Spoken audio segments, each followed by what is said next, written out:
God can change things in us and in other people that we can't change. Several years ago, I read a book by Burke called "It's Not What It Looks Like." She has an amazing story about losing her eyesight and how it impacted her life. There was a quote in the book that I wrote down and I've looked at several times through the years, and this is what she said: if you can't accept something in your life, you'd better change it. If you can't change it, you better accept it. I think I could talk for a whole hour on that topic because there's so many nuances in it. But one of the things is I always ask our clients, what is one thing that has to change for you to feel happy with your progress?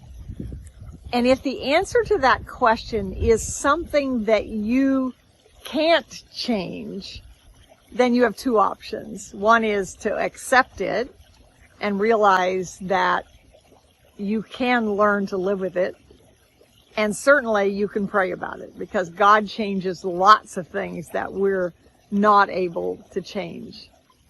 But often we blame other people for situations that we can change or we can do something about, either for ourselves with regard to how we do things. Change is not easy.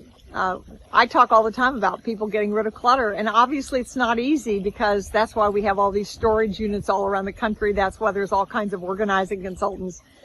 And often when there's something difficult that we need to do, we need to ask for help. If we could do it ourselves, we would have already done it. Asking for help is not a sign of weakness. It's a sign of wisdom. So don't be afraid to ask for help when you need it.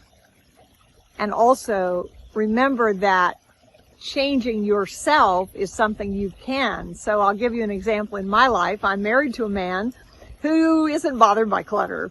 We've been married 36 years, and when we were first married, I thought this is going to be the death of my business because we have clutter in our house and I can't fix it.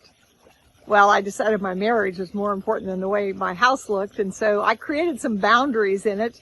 And if you come, you can see where his stuff is and where my stuff is. And periodically we have some discussions about it, but it basically works well. But here's the trick I learned.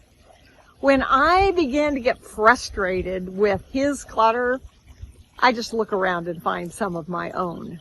And I go address that. And then a lot of times my anger or my frustration goes away.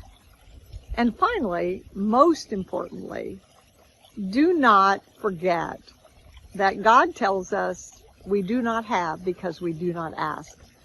God can change things in us and in other people that we can't change. And it is wise to ask for God's help to do whatever it is that is important to happen for you to be all that He intended you to be.